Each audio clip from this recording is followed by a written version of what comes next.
12.3 비상계엄 사태 이후 현직 대통령이 출국 금지 조치되는 초유의 사태가 현실화됐습니다. 시리아의 아사드 정권이 반군에게 축출되면서 러시아로 망명 신청했습니다. 유나이티드 헬스케어 최고 경영자 브라이언 텀슨 사망 사건의 용의자가 오늘 필라델피아의 맥도날드 매장에서 체포됐습니다. 재외동포들에 대한 복수국적 허용 연령을 40세로 낮춰야 산업인력 증대 효과가 가장 크다는 설문조사 결과가 발표됐습니다. 낮은 기온을 기록했던 지난주와 달리 오늘 동부 지역의 기온은 화씨 40도에서 50도를 기록했습니다. 퀸즈에서 60대 여성이 알 수 없는 물체에 목을 찔려 중상을 입었습니다. 뉴욕주에서는 2025년 호컬 주지사의 제안으로 최대 $500의 인플레이션 환급이 지급될 예정입니다. 지난해 뉴욕시 지하철 열차 안에서 백인 남성 다니엘 페니가 흑인 남성 조던 네일러를 질식 사망케 한 사건에 대해 무죄가 판결됐습니다.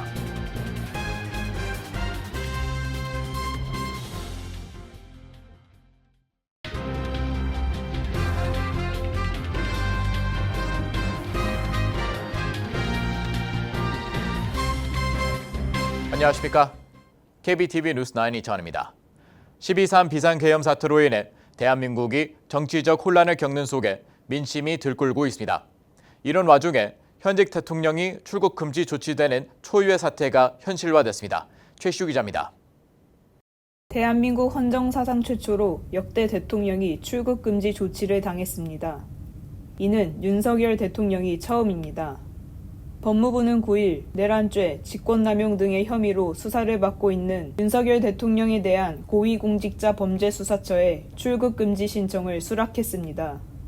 오동훈 공수처장이 직접 대통령 출국금지 수사 지휘를 지시했으며 국회 법사위에서 출국금지 수사 지휘를 했다고 발언한 지 30분도 채 안 돼 공수처가 법무부에 출국금지 신청에 나섰으며 법무부도 30분 만에 공수처의 신청을 수락했습니다. 출국금지 조치는 수사기관이 신청하면 법무부 출입국 당국이 승인할 수 있는 조치로 별도로 법원의 허가를 받을 필요가 없습니다.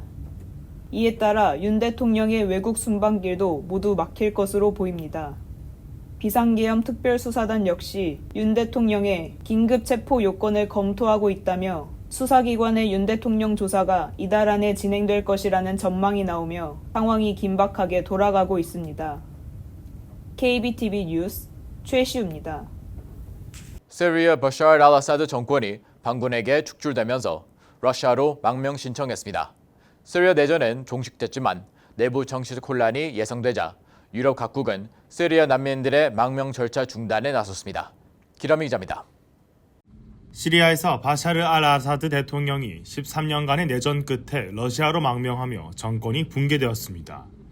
아사드의 퇴진 후 반군 주도의 민병대 연합인 하야트 타흐리르 알샴은 수도 다마스쿠스를 점령하고 새로운 시리아 건설을 선언했습니다. 하야트 타흐리르 알샴은 여전히 국제사회에서 테러 조직으로 분류되지만 이미지 개선을 위해 노력해왔습니다. 아사드의 망명은 러시아의 지원을 받았으며 푸틴 대통령은 이를 허가한 것으로 보입니다. 국제사회는 아사드 정권의 종식을 환영하며 중동의 새로운 질서를 기대하고 있습니다. 바이든 대통령은 시리아의 화학무기가 테러단체에 넘어가지 않도록 국제협력을 강조했습니다. 반군은 내전으로 황폐화된 시리아를 재건해야 하는 과제를 안고 있으며 이를 위해 수십억 달러의 지원이 필요할 것으로 보입니다. 아사드 정권 붕괴 후 수많은 정치범들이 풀려나 가족들과 재회했으나 아직 많은 재소자들이 구금 상태에 있습니다. 시리아 내전 종식 소식에 전 세계 시리아 디아스포라에서는 축하 행렬과 축제가 이어졌습니다. 한편 독일, 영국, 덴마크, 스웨덴, 노르웨이에서는 시리아 난민의 망명 신청 심사를 중단한다고 발표했습니다. KBTV 뉴스 길려민입니다. 유나이티드 헬스케어의 최고 경영자 브라이언 톰슨을 총으로 쏴 숨지게 한 범인으로 추정되는 인물이 사건 발생 닷새째 되던 오늘 필라델피아의 맥도날드 매장에서 가짜 신분증을 사용하려다 붙잡혔습니다. 기러미 기자입니다. 오늘 오전 수사당국은 총격 용의자는 메릴랜드주 타우슨 출신으로 아이비리그를 졸업한 루이지 만지오네라고 밝혔습니다. 당국에 따르면 용의자는 자신이 직접 쓴 선언문을 소지하고 있었으며 2장 반 페이지 분량의 선언문에는 기생충들은 당해도 싸다고 적혀 있었던 것으로 확인됐습니다.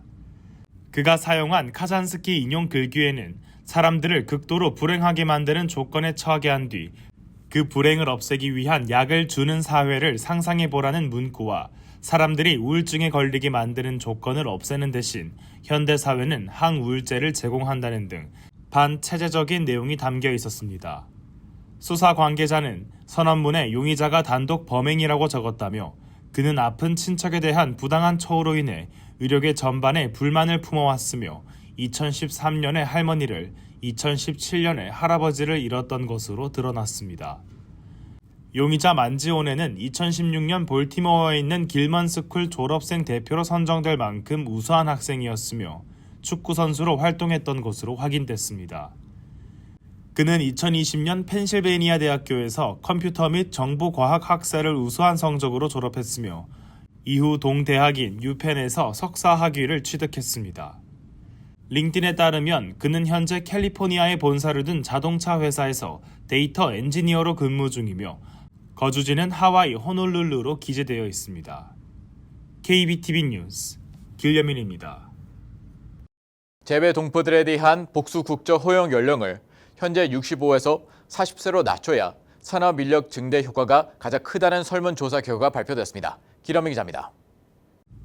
재외동포청이 지난 6일 오전 재외동포 정책 학술 포럼에서 발표한 보고서에 따르면 복수 국적자의 국내 거주 생활에 따른 생산 효과, 부가가치 효과, 고용 유발 효과, 사회보험에 대한 기여와 조세 부담, 복지 혜택과 건강보험 급여 등의 사회적 관점에서 편익과 비용을 비교한 결과를 토대로 40세로 하향할 경우 경제활동 인구가 많아져 사회경제적 기여가 상당히 높을 것이라는 전망이 나왔습니다. 포럼에서는 현재 방문 취업과 재외동포로 이원화되어 있는 재외동포 체류 자격을 통합해야 한다는 주장도 제기됐습니다. 곽재석 이주동포 정책연구소장은 주제 발표를 통해 체류 외국인 300만 시대를 대비해 이원화된 재외동포 비자 체계를 일원화해 비전문 분야 취업 확대를 허용해야 한다고 제안했습니다. KBTV 뉴스 길려민입니다. 오늘 낮은 기온을 기록했던 지난주와 달리 동부 지역의 기온은 화씨 40도에서 50도를 기록했습니다. 한편 수요일부터는 기온이 다시 급격히 하락할 것으로 예측됩니다. 또한 수요일부터 내릴 비는 북동부 지역에 큰 영향을 미칠 것으로 보이며 미국 국립해양대기청은 홍수 위험 4단계 중 2단계 경보를 발령했습니다. 최시우 기자입니다. 추운 날씨로 시작된 12월 초와 달리 월요일인 오늘 북동부 지역의 기온이 화씨 40도에서 50도까지 상승했습니다. 이에 따라 이번 시즌 첫 번째 호수 효과 폭설이 내렸던 지역에서는 홍수의 위험이 클 것으로 보입니다. 그러나 수요일부터는 또 다른 강력한 한랭전선으로 인해 기온이 다시 급격히 하락할 예정입니다. 또한 오늘부터 시작된 첫 번째 비는 뉴욕시에서 보스턴까지 이어지는 I-95 고속도로 회랑을 포함한 지역에 내릴 것으로 예상됩니다. 수요일부터는 두 번째 비가 계속 내릴 것으로 보이며 미국 국립해양대기청의 기상예측센터는 코네티컷, 메인, 보스턴을 포함한 수백만 명의 지역 주민들에게 홍수 위험 4단계 중 2단계 경고를 발령했습니다. 한편 한랭전선이 수요일에 비를 동반하면서 더 차가운 공기가 다시 유입될 것으로 보입니다. 이에 따라 수요일 밤 북동부 내륙 일부 지역에서는 비와 눈이 섞이거나 완전히 눈으로 바뀔 가능성도 있습니다. KBTV 뉴스 최시우입니다. 뉴욕 퀸스 플러싱에서 60대 여성이 알 수 없는 물체에 목을 찔려 중상을 입었습니다. 용의자는 현장에서 도주했습니다. 기러미 기자입니다. 뉴욕시경에 따르면 60세 여성이 일요일 밤 퀸즈 마사지 업소 안에서 목을 찔려 중상을 입었습니다. 피해자는 오후 7시 30분 직전에 플러싱의 메인스트리트 근처 40번가에 위치한 마사지 업소 내부에서 공격을 받았습니다. 소식통에 따르면 그녀는 용의자와 말다툼을 벌인 뒤 알 수 없는 물체로 목을 베었습니다. 용의자는 재빨리 현장을 떠났습니다. 경찰은 피해자가 부스 메모리얼 병원으로 급히 이송됐다고 전했으며 용의자 체포를 위해 조사가 진행 중이라고 밝혔습니다. KBTV 뉴스 길려민입니다. 뉴욕주에서는 2025년 카티 호쿠 주지사의 제안으로 최대 $500의 인플레이션 환급이 지급될 예정입니다. 약 860만 명의 납세자가 혜택을 받을 것으로 보입니다. 기러민 기자입니다. 뉴욕주에서는 2025년 생활비 상승에 대응하기 위해 캐시 호컬 주지사의 첫 공식 제안으로 내년에 최대 $500의 인플레이션 환급 체크가 지급될 예정입니다. 이 제안은 주 역사상 처음으로 시행되는 것으로 약 860만 명의 납세자에게 총 $30억 반환됩니다. 단독 신고자는 연간 최대 $15만 벌면 $300, 공동 신고자는 $30만 까지 벌면 $500를 받게 됩니다. 호컬 주지사는 기자회견에서 자신이 중산층 가정에서 자라며 생활비에 대한 고충을 잘 알고 있다고 밝혔습니다. 그녀는 팬데믹 이후 급등한 물가를 언급하며 많은 사람들이 경제 상황이 나아지고 있다고 느끼지 못한다고 지적했습니다. 이번 환급은 호컬 주지사가 추진하는 생활비 절감 프로그램의 일환으로 1월 14일 주 상태 연설에서 더 구체적으로 발표될 예정입니다. 환급금은 주의회 통과 후 가을부터 지급될 계획이며 이는 11월 선거에서 경제 문제를 중요한 이슈로 꼽은 유권자들의 목소리를 반영한 정책입니다. KBTV 뉴스 길려민입니다. 지난해 뉴욕시 지하철 열차 안에서 백인 남성 데니어 페니가 흑인 남성 조렌 릴리를 질식 사망케 한 사건에 대한 재판 결과에서 배심원들이 무죄를 선고했습니다. 기러민 기자입니다. 작년 5월 1일 네일러가 승객들로 붐비던 업타운 F선 기차 안에서 혼자 큰 소리로 소란을 피우며 승객들을 위협했고 이에 승객 중 한 명이던 페니가 네일러를 강제 진압하기 시작했습니다. 페니는 네일러의 목을 조르며 진압했고 그 결과 네일러는 질식 사망했습니다. 이후 페니는 경찰에 2급 살인 혐의로 기소됐지만 네일러의 과거 범죄 기록과 정신 이상을 내세우며 자기 방어와 정당 방위를 주장했습니다. 페니의 변호인단은 그저 위협적으로 굴던 네일러로부터 승객을 보호하기 위해서 주저없이 나서 움직인 것뿐이라고 주장했습니다. 지난 금요일 맨해튼 법원에서는 배심원들의 판결이 무산되고 배심원들이 40명 이상의 목격자들의 진술을 듣고 난 후 오늘 페니의 무죄가 인정됐습니다. 목격자들의 진술은 당시 네일러의 위협적인 폭언과 분노 섞인 협박 등으로 공포에 떨던 와중 페니가 그를 제압한 덕에 살았다며 감사함을 표했습니다. 재판장에서 배심원단 대표가 무죄 판결문을 읽을 때 곳곳에서 환호성과 유가족의 울음과 분노가 터져나왔습니다. 하지만 목격자들 중 그 누구도 네일러가 누군가와 신체 접촉을 통해 위협을 가했다는 진술은 없었으며 경찰 또한 당시 네일러는 무기 소지도 하지 않았으며 단지 주머니에서 머핀만 발견됐다고 밝혔습니다. 한편 이 사건으로 인해 오랫동안 방치돼서 골마왔던 여러 문제점들에 대한 뉴욕 주민들의 뜨거운 논쟁이 이어지고 있습니다. 단순히 백인이 흑인에 대한 과잉 보호뿐 아니라 네일러같이 정신건강 문제가 있는 사람들이 제대로 된 치료를 받을 수 없는 의료 시스템, 뉴욕시의 노숙인 문제, 그리고 뉴욕시 지하철의 시스템 안전에 대한 논란이 제기됐습니다. KBTV 뉴스 길려민입니다. 윤석열 대통령에 대한 탄핵 부결 이후 $1 환율이 다시 상승세를 보이고 있습니다. 국내 정치 불확실성으로 인해 원화 가치가 떨어져 $1 환율 상승세가 계속되고 있습니다. 기획재정부와 한국은행에 따르면 노무라 증권은 최근 한국의 정치 상황을 반영해 $1 환율이 내년 5월 1,500원까지 상승할 것이라고 전망하고 있습니다. 한은의 적정 외환 보유액 비율이 국제통화기금 평균의 93% 수준에 불과해 통화당국이 원화 약세를 방어하는 데 한계가 있다는 것입니다. 9일 외환시장에 따르면 $1 환율은 오전 11시 기준 전일 대비 10원 90전 오른 1,434원 90전에 거래 중입니다. 이날 $1 환율은 전거래일 주간거래 종가보다 6원 8전 오른 1,426원에 거래를 시작했습니다. 뉴저지 전역에서 음주운전 집중 단속이 시작됐습니다.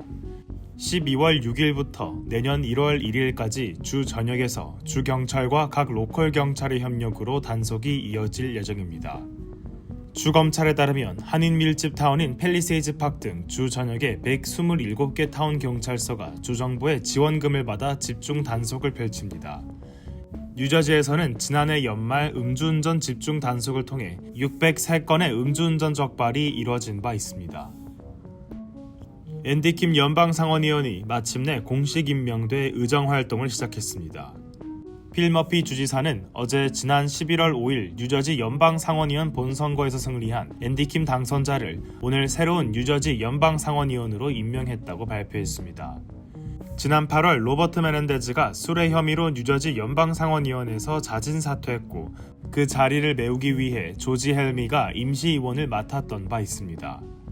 조지 헬미가 사임함에 따라 김 의원을 신임 연방상원의원으로 임명했습니다. 김 의원은 메넨데즈의 자녀 임기인 약 4주 정도를 채운 뒤 내년 1월 3일부터는 6년간의 연방상원의원 공식 임기를 수행하게 됐습니다. 뉴저지에서 교통 단속 건수가 급감한 것으로 나타나고 있습니다. 이로 인해 뉴저지에서 발생한 교통사고와 이로 인한 사망자 수도 증가한 것으로 파악되고 있습니다.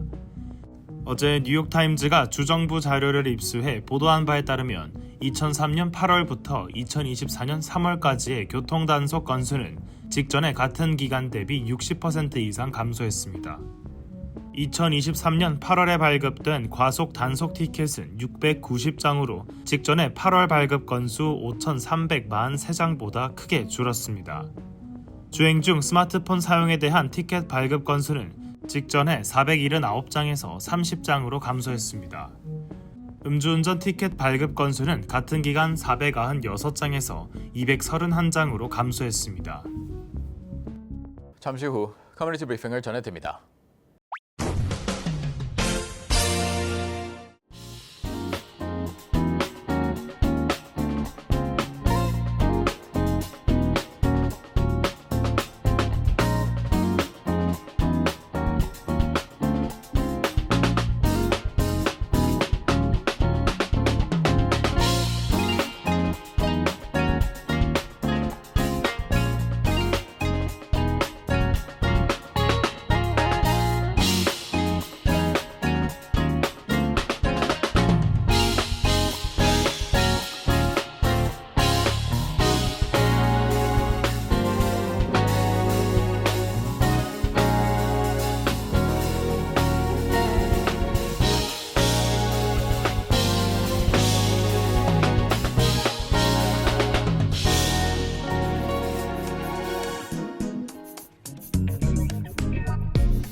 이어서 환율과 증시 전해드립니다.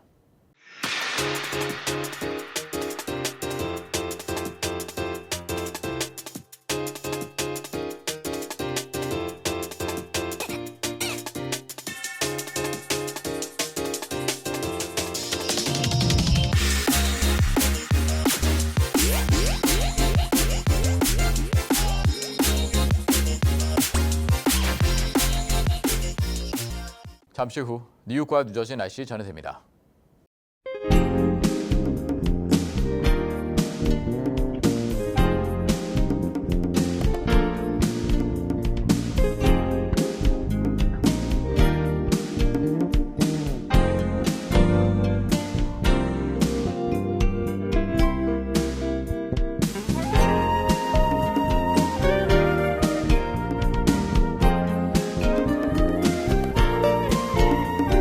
KBTV 뉴스9 마칩니다. 오늘도 시청해주셔서 감사합니다. 편안한 밤 보내시기 바랍니다.